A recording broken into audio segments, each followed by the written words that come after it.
بسم الله الرحمن الرحيم. تعريفات أولية. علم المصطلح هو علم بأصول وقواعد يعرف بها أحوال السند والمتن من حيث القبول والرد. موضوعه السند والمتن من حيث القبول والرد. ثمرته تمييز الصحيح من السقيم من الأحاديث.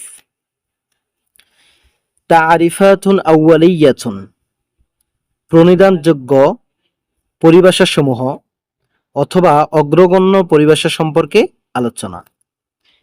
ইলমুল মুস্তালাহ, প্রথম নাম্বার হলো ইলমুল মুস্তালাহ। হুয়া ইলমুন বিউসুলিন ওয়া কাওয়াইদা। ইলমুল মুস্তালাহ বলা হয় এমন জ্ঞান, বিউসুলিন ওয়া কাওয়াইদা, মূলনীতি এবং নিয়ম কানুন। উসুল মানে মূলনীতি, কাওয়াইদা মানে নিয়ম কানুন সম্পর্কে জানা। ইউরাফু বিহা, যেই উসুল নিয়ম কানুন এবং মূলনীতির মাধ্যমে জানা যাবে আহওয়ালুস সানাদি ওয়াল মাতনি, সনদ এবং মতনের অবস্থা। কিসের দিক থেকে? মিন হাইসুল কবুলি ওয়ার রদ্দি, গ্রহণ এবং বর্জনের দিক থেকে সনদ এবং মতনের অবস্থা, যা যেই নিয়ম কানুনের মাধ্যমে, যে মূলনীতির মাধ্যমে জানা যায়, সেটাকে বলা হয় ইলমুল মুস্তালাহ। মাওদুউহু, ইলমুল মুস্তালাহের আলোচ্য বিষয় কি? মাওদুউহু, এর আলোচ্য বিষয় হলো আস-সানাদু ওয়াল মাতনু মিন হাইসুল কবুলি ওয়ার রদ্দি, গ্রহণ এবং বর্জনের দিক থেকে সনদ এবং মতন, এটাই হলো ইলমুল মুস্তালাহের আলোচ্য বিষয়। সামারাতুহু, এর ফলাফল কি? সামারাতুহু তামিসুস সহিহি মিনাস সাকিমি মিনাল আহাদিস, হাদিসগুলো থেকে সহিহ হাদিসগুলোকে নিরূপণ করা, মিনাস সাকিম, দুর্বল হাদিস থেকে সহিহ হাদিসগুলোকে নিরূপণ করা, যাচাই করা, বাছাই করা, আলাদা করাই হলো ইলমুল মুস্তালাহের ফলাফল। আল হাদিস, এখন হাদিসের সংজ্ঞা। হাদিস কাকে বলা হয়? লুগাতান, শাব্দিকভাবে হাদিসের অর্থ হচ্ছে আল জাদিদু, নতুন। ওয়ায়ুজমাউ আলা আহাদিসা, আর হাদিস শব্দটা এটার জমা হলো আহাদিস। আলা খিলাফিল কিয়াস, এটা হলো প্রচলিত ধারণার ব্যতিরেকে, প্রচলিত ধারণার বাহিরে। দ্বিতীয় নাম্বার, ইসতিলাহান, হাদিসের পারিভাষিক সংজ্ঞা হলো মা উদিফা ইলা নবী সাল্লাল্লাহু আলাইহি ওয়াসাল্লাম মিন কওলিন আও ফি'লিন আও তাকরিরিন আও সিফাতিন। হাদিসের পারিভাষিক সংজ্ঞা হলো মা উদিফা ইলা নবী সাল্লাল্লাহু আলাইহি ওয়াসাল্লাম, যেটা নবী করিম সাল্লাল্লাহু আলাইহি ওয়াসাল্লাম থেকে সম্পৃক্ত করা হয়, মিন কওলিন, তার কথা থেকে, আও ফি'লিন, অথবা কর্ম থেকে, আও তাকরিরিন, অথবা তেনার মনসম্মতি অথবা সমর্থন থেকে, আও সিফাতিন, অথবা তেনার চারিত্রিক গুণ বৈশিষ্ট্য থেকে, যে সমস্ত বিষয়গুলোকে নবী করিম সাল্লাল্লাহু আলাইহি ওয়াসাল্লাম থেকে সম্পর্ক করা হয়, সম্পৃক্ত করা হয়, সেটাকে বলা হয় হাদিস। আল খবর, খবর কাকে বলে? লুগাতান, খবর হলো আন-নাবাউ। ওয়া জামাউহু আখবারুন, খবর এর লুগাতি, এর শাব্দিক অর্থ হলো আন-নাবাউ, সংবাদ। ওয়া জামাউহু, আর খবরের জমা হলো আখবারুন, আখবার। ইসতিলাহান, পারিভাষিক সংজ্ঞা হলো ফিহি সালাসাতু আকওয়ালিন, এই খবরের পরিভাষা দিতে গিয়ে উলামায়ে কেরাম তিনটা অভিমত পেশ করেছেন। ওয়াহিয়া, আর সেই তিনটা কি? এক, হুয়া মুরাদিফুল লিল হাদিস, খবরটা হলো হাদিসেরই সমর্থবোধক। আই আন্না মানাহুমা ওয়াহিদুন ইসতিলাহান, নিশ্চয় হাদিস এবং খবর এই দুইটার অর্থটা ওয়াহিদুন, এক এবং অভিন্ন, ইসতিলাহান, পারিভাষিক দৃষ্টিকোণ থেকে। দ্বিতীয় নম্বর, মুগায়িরুন লাহু, এটা খবরটা হলো হাদিসের বিপরীত। আই অর্থাৎ ফাল হাদিসু, হাদিস বলা হয় কাকে? মা জা আনি নবী সাল্লাল্লাহু আলাইহি ওয়াসাল্লাম, নবী করিম সাল্লাল্লাহু আলাইহি ওয়াসাল্লাম থেকে যেটা বর্ণিত হয়েছে সেটাই হলো হাদিস। অল খবর, খবর বলা হয় মা জা আন গায়রিহি, নবী করিম সাল্লাল্লাহু আলাইহি ওয়াসাল্লাম ব্যতিরেকে অন্য থেকে যেটা বর্ণিত হয়েছে সেটাকে বলা হয় খবর। নাম্বার 3, আম্মু মিনহু, খবরটা হলো হাদিসের চেয়ে আরো ব্যাপক। আই অর্থাৎ ফাল হাদিস, ও হাদিস বলা হয় মা জা আনি নবী সাল্লাল্লাহু আলাইহি ওয়াসাল্লাম, যেটা নবী করিম সাল্লাল্লাহু আলাইহি ওয়াসাল্লাম থেকে বর্ণিত হয়েছে। অল খবরু, আর খবর বলা হয় মা জা আনহু আও আন গায়রিহি, খবর বলা হয় ওই জিনিসটাকে যেটা মা যা আনহু, যেটা নবী করিম সাল্লাল্লাহু আলাইহি ওয়াসাল্লাম থেকে বর্ণিত হয়েছে, আও আন গায়রিহি, অথবা নবী করিম সাল্লাল্লাহু আলাইহি ওয়াসাল্লাম ছাড়া অন্য কারো থেকেও বর্ণিত হয়েছে। তারপর আল আসার, লুগাতান আসার বলা হয়, আসারের শাব্দিক অর্থ হলো বাকিয়াতুশ শাই, কোনো কিছুর অবশিষ্ট অংশ। ইসতিলাহান পারিভাষিক সংজ্ঞা হলো ফিহি কওলানে, এই আসারের পরিভাষা পারিভাষিক সংজ্ঞা দিতে গিয়ে ওলামায়ে কেরাম দুটি অভিমত পেশ করেছেন। অহুমা, আর দুটি হলো কি, এক হুয়া মুরাদিফুল হাদিস, এই আসারটা এটা হাদিসেরই সমর্থবোধক শব্দ। আই অর্থাৎ আন্না মানা হুমা ওয়াহিদুন ইসতিলাহান, পারিভাষিক দিক থেকে হাদিস এবং আসার এই দুইটার অর্থ এক বা এই দুইটার অর্থ অভিন্ন। দ্বিতীয় নম্বর যে মতটা সেটি হলো মুগায়িরুন লাহু, এই আসারটা হলো হাদিসের বিপরীত, হাদিসের সম্পূর্ণ উল্টা, অর্থাৎ ওহুয়া মা উদিফা ইলাল সাহাবাত ওয়াত তাবিঈনা মিন আকওয়ালিন আও আফআলিন। আসার বলা হয় ওহুয়া, সেটি হলো মা উদিফা ইলাস সাহাবা, যেটা সাহাবার দিকে নিসবত করা হয়, ও তাবিঈনা অথবা তাবিঈদের দিকে নিসবত করা হয়, মিন আকওয়ালিন ওয়া আফআলিন, তাদের কর্ম অথবা তাদের কথা, সাহাবা ইকরাম তাবিঈনদের কথা এবং কর্ম এ সমস্ত সম্বলিত বিষয়গুলো যেগুলো তাদের দিকে নিসবত করা হয়, এটাকে বলা হয় আসার। তারপরে আল ইসনাদ লাহু মানায়ানে, ইসনাদের রয়েছে দুটি অর্থ। এক নাম্বার আসউল হাদিস ইলা কয়রিহি মুসনাদান, নাম্বার ওয়ান, এক নম্বর হলো আসউল হাদিস, হাদিসকে পৌঁছে দেওয়া, হাদিসের যোগসূত্র, ইলা কয়লিহি মুসনাদান, সনদের ধারাবাহিকতায় বক্তার দিকে হাদিসের যোগসূত্রটাকে বলা হয় ইসনাদ, এই যোগসূত্র যেটা এটাকে বলা হয় ইসনাদ।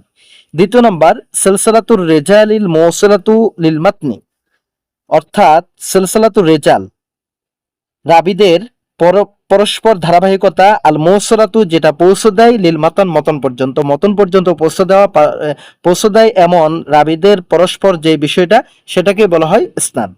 অহুয়া বিহাদাল মানা মুরাদিফুল ইসনাদ, আর এই ইসনাদটা এটা এই দৃষ্টিকোণ থেকে যদি দ্বিতীয় অর্থটা গ্রহণ করা হয় তাহলে সেটা সনদেরই মুরাদেব শব্দ, সমর্থবোধক শব্দ। এখন সনদ কাকে বলে? লুগাতান, শাব্দিকভাবে সনদ বলা হয় আল মুতামাদ, নির্ভরযোগ্য, যার উপর নির্ভর করা হয়। ওয়ুসাম্মা কাযালিকা, এর মাধ্যমে নামকরণ করার কারণ হলো লিআন্নাল হাদিসা ইয়াস্তানিদু ইলাইহি, যেহেতু হাদিসটা নির্ভর করে এই সনদের উপরে, ওয়া আতামিদু আলাইহি, এবং তার উপরে সুনির্ভর করে, এবং তার উপরে এটার নির্ভরতা, এই কারণেই সনদ এটাকে মুতামাদ হিসেবে লুগাতান ভাবে ধরা হয়েছে। ইসতিলাহান পারিভাষিক সংজ্ঞা হলো সনদের সিলসিলাতুর রিজালি মুওসিলাতু লিল মাতান, রাবীদের পরস্পর ক্রমধারা, যেটা পৌঁছে দেয় কোন দিকে? লিল মতন, মতন পর্যন্ত। আল মাতনু, তাহলে এখন মতন কাকে বলা হয়?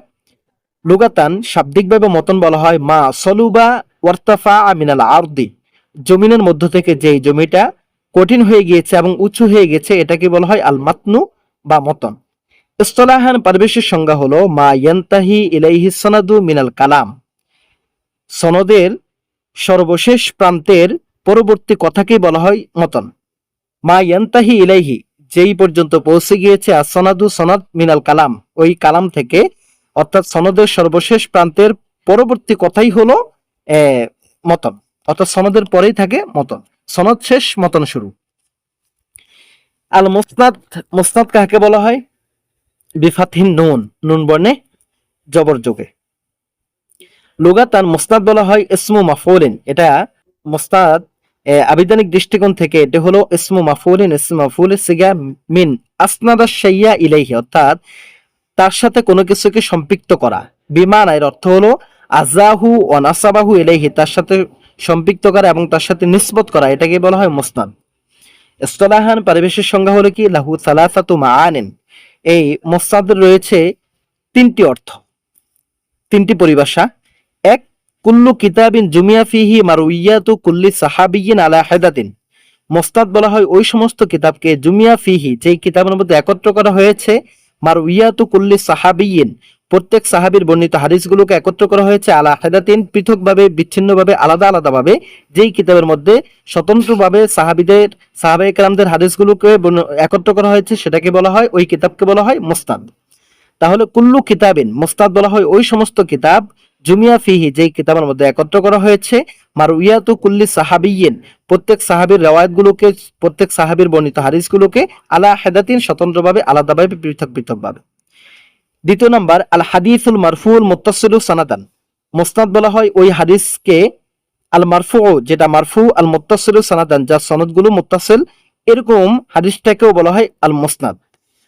তৃতীয় নাম্বার আইয়ুরাদা বিহি আসসানাদু, যদি এই আইয়ুরাদা বিহি মুসনাদের মাধ্যমে উদ্দেশ্য করা আসসানাদু সনদ, ফায়াকুনু বিহাদাল মানা, যদি এই অর্থ নেওয়া হয় তাহলে হবে মাজদারান মিমিয়ান, তাহলে এখানে যে মিমটা আছে, মুসনাদের যে মিমটা আছে, মিমটা হবে মিমে মাজদারিয়া। তারপরে আল মুসনেদু বিকাসরি নুন, নুন বর্ণে কাসরা দিয়ে, হুয়া মাই ইয়ারউইল হাদিসা বিসানাদিহি, মুসনাদ বলা হয় ওই ব্যক্তিকে যে ব্যক্তি ইয়ারউইল হাদিসা, হাদিসটাকে বর্ণনা করেন, বিসানাদিহি, সনদ সহকারে, সনদ সহকারে যিনি হাদিসটা বর্ণনা করেন তাকে বলা হয় মুসনাদ।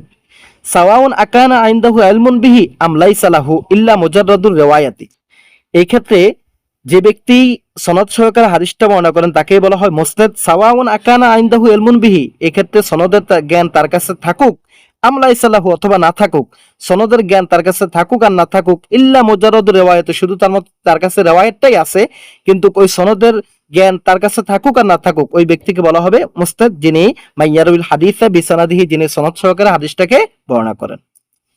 আল মুহাদ্দিসু, মুহাদ্দিস কাকে বলা হয়?